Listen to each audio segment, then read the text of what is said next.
Hi guys, what's up? This is Metro. Today I wanted to go over stats. Now, hear me out. I know, stats, boring streamer. I want to know how to improve. This is really important if you want to get better at Overwatch. This is going to blow a lot of your minds, I think. The footage you're watching right now is me going 35-1 in a game. That's 35 kills, 1 death, 35 KD, and I lost this game. And no, it wasn't my team's fault, it was actually mine. Now you might ask, how can I lose a game where I get 35 kills and 1 death and we're losing? I died once the entire game. It's because stats don't really matter. But they also do matter for the wrong reasons, which I'll get into later. But let me explain, okay? People love to look at their stats for guidance, to see how well they do in a game, right? Like you're about to lose a game, or you feel like you're doing really well, and then you press tab and your second DPS has half your damage. Or like double your deaths, must be him, right? Or your supports have way less healing than the other supports, like on the enemy team. Or your tank blocked less damage or mitigated less damage. Stats don't tell you the entire story, okay? And I'll go into why. So back to this game I played here. What I did was I tried to play as safe as possible on purpose. Now you might think, that sounds logical. Don't you always want to play as safe as possible to win? And the answer is actually no. The answer is really no. And again, I want to reiterate, this game is 100% on me and not on my team. I'm actually the reason we're losing, even though I have by far the best stats on the team. If you never take any risks, if you always back out early in any fight, if you're down 1, you might have good stats in the end, but like your team is gonna lose if you never take any risks. And I'm not saying you should overcommit or take every risk you can or trade 1-for-1 every game. So the game was part of a series I did, like a little experiment, which you can check in my latest video, just uploaded, which was an unranked 2GM highest KD possible. If you don't know what KD stands for, it's kills to deaths.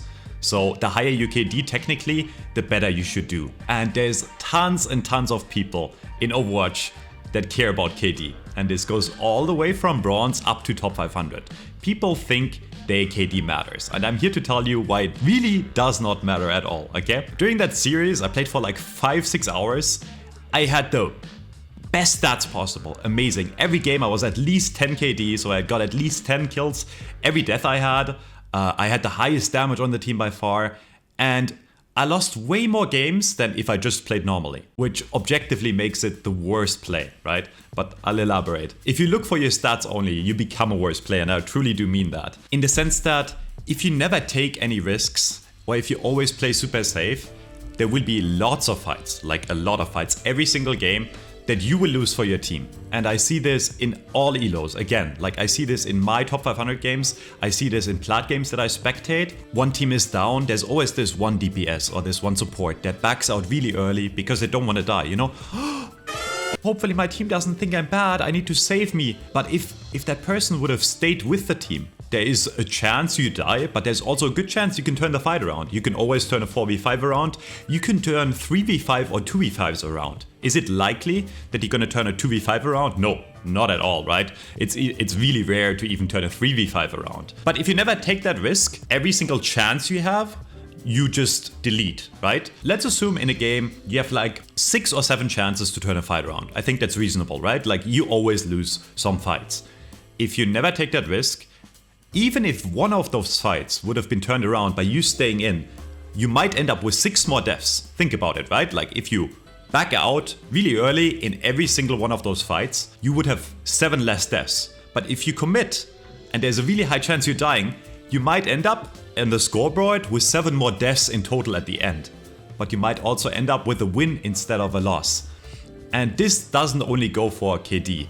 It also goes for stuff like damage, or how much you're healing, or how much you're tanking, right? How much damage you're mitigating. All these factors, all these stats are super complicated. Because like, let's take a normal game for example, right?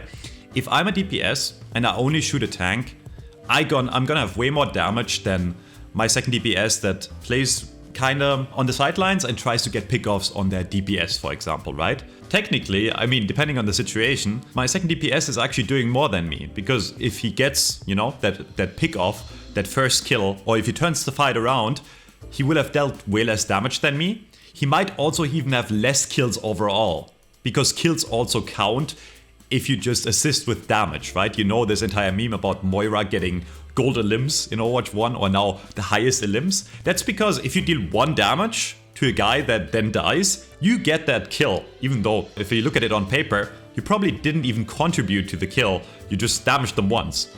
But now your stat is boosted, while the guy that is struggling to get a significant pick off got way less kills than you. And then, you know, at the end, you're probably the reason you lost. And then you go, my second DPS had like 5 kills, or he died like way more than me. So you always need to look at stats in the broader picture. Don't mistake this for me saying you should int and always feed, right? Like, but Metro, if I stay alive longer and die less, I might be able to deal more damage or get more kills. But here's the thing, like, are you really doing anything if you back out early and you let your team die?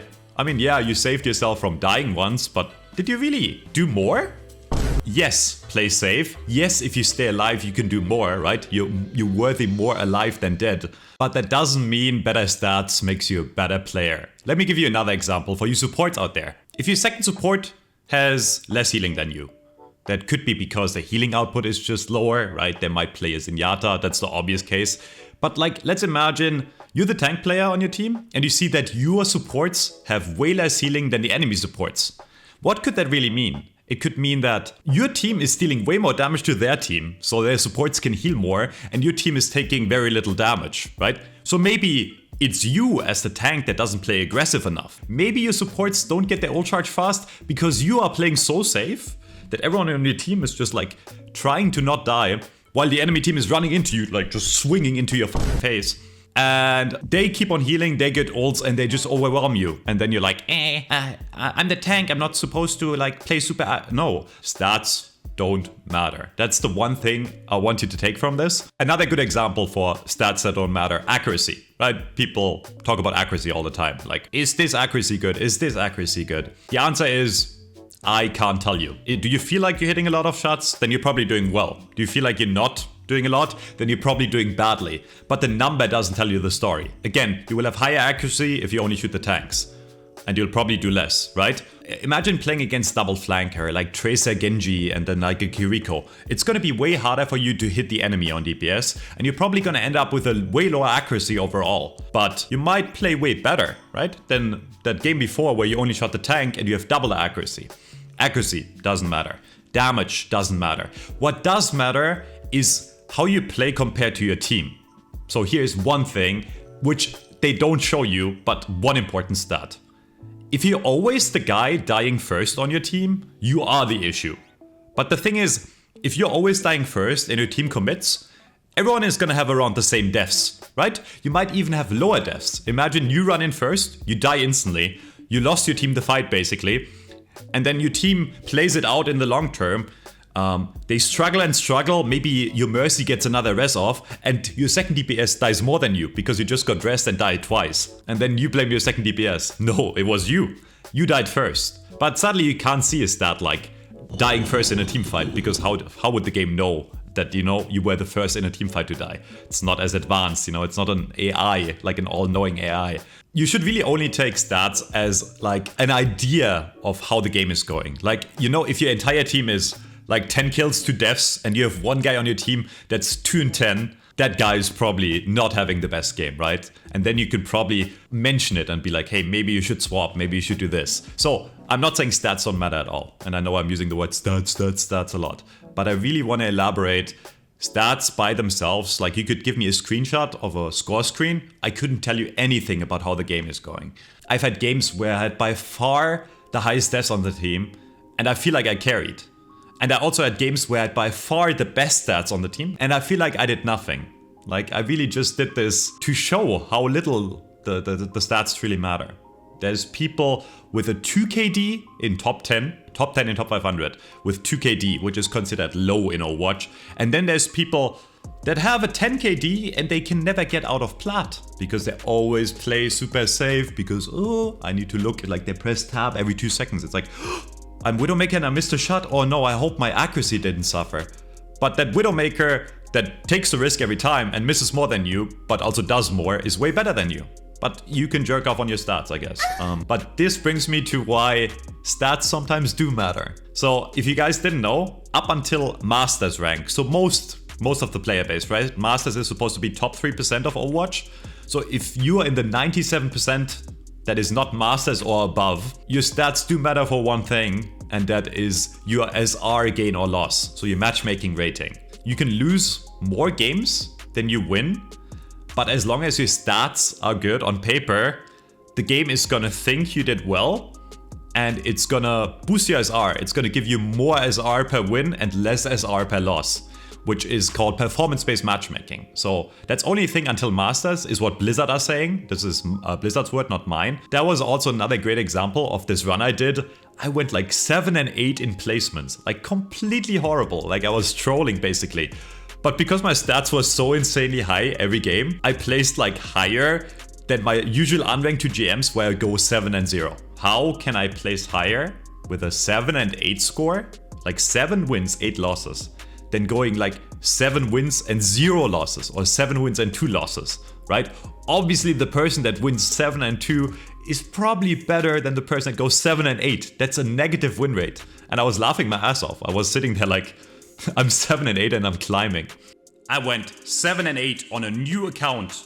I lost more, then I won, and it's close to my 7 and 2 run where I killed everything and murdered the entire lobby.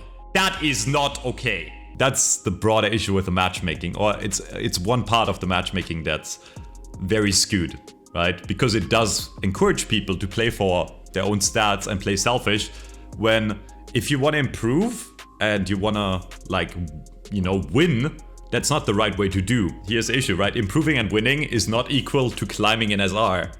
As I just established, you can lose and have good stats and still climb. You can also win and have bad stats and climb slower. In the end, you'll always climb if you win way more than losing, but the fact that like a 50% win rate player can climb faster than a guy with like a 70% win rate just because of stats is kind of silly. And that's on Blizzard. If you're gonna ask me, well, Metro, what do I take out of this? What do I do now? I'm completely confused. What do I do? Do I play for stats or do I not play for stats? Do I play for my rank? Depends on what your goal is. If you want to improve and you want to become a better player, I think you play for yourself. You try to play with your team, but you never worry about your stats. So I would go into a game and do your best, but take those risks. If you never take any risks, you will never learn your boundaries, right? If you're always safe, you never know what's possible.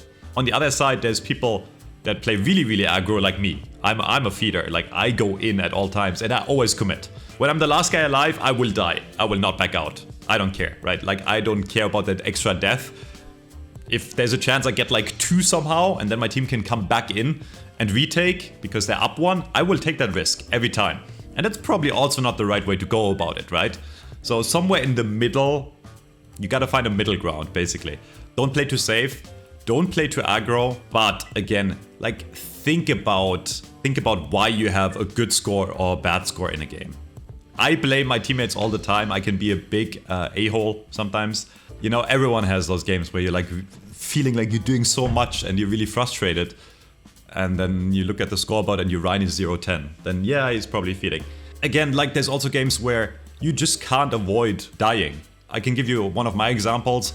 If I play Soldier and then the rest of my team is a Far Mercy that's always high up in the sky, a really aggressive tank, and a Lucio.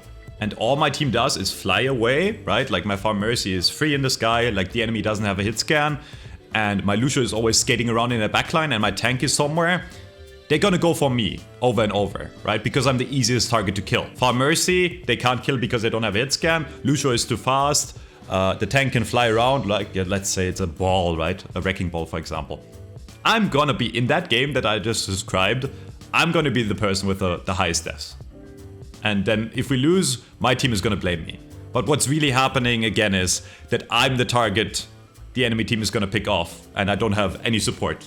My Mercy's not helping me because he's always with the Pharah. My Lucio's not helping me because he's always with the tank. Or even if you play a meta comp like Kiriko. Some Kirikos just stick with the tank.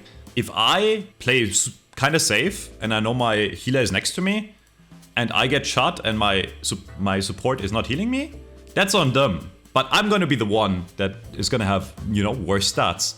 I want you all to understand that stats don't matter. Stop talking about KD. Sometimes the person with the highest stats on the team is actually doing the most. Sometimes the person with the lowest damage on the team is actually doing the most. You can have like 1/3 of the damage of your other DPS, but if you get the enemy support every single fight and you get the pick off first every single fight, you are the reason you're winning. And if you're the one going in and you trade 2 for 1 every fight, you might not have the best KD, but you're also doing well for your team, right? If you get 2 kills early, your team is going to be up 1. And then if you die after because you played risky, it doesn't matter, you're doing well. What I really want to say is trust your own instinct more than the score screen. You can always go back in the replay and check what you did better. And if you feel like you're doing badly, you can always go back in the replay and check what you're doing better. But you need to think of the game in a more broader sense. Overwatch is a really, really complicated game, right? Like it's not as basic as Counter-Strike, where in Counter-Strike, if you have better aim than the enemy and you push better and you have the highest score, you're probably the one carrying. But in Overwatch, there's so many factors to it, right? Supports healing properly, decent comp, right? Good teamwork, positioning, all of those factors matter, and all of those factors are not included in the stat screen. That's really it for today. Stop worrying about your KD and start worrying about yourself. If you have any questions, let me know in the comments. I hope this was somewhat helpful. I hope this got some of you thinking. If you want to climb, you can play for yourself and you can play selfish. And it's nice if you want to try to be really safe. I think for lower ranked players especially, it's really good to learn how to stay alive, because that's the key to winning in Overwatch in the long term. Learn to play for yourself, but also learn to play with the team and then adapt to the situation. I hope that was helpful, and I'll be back. See you next time. See you guys. Bye bye.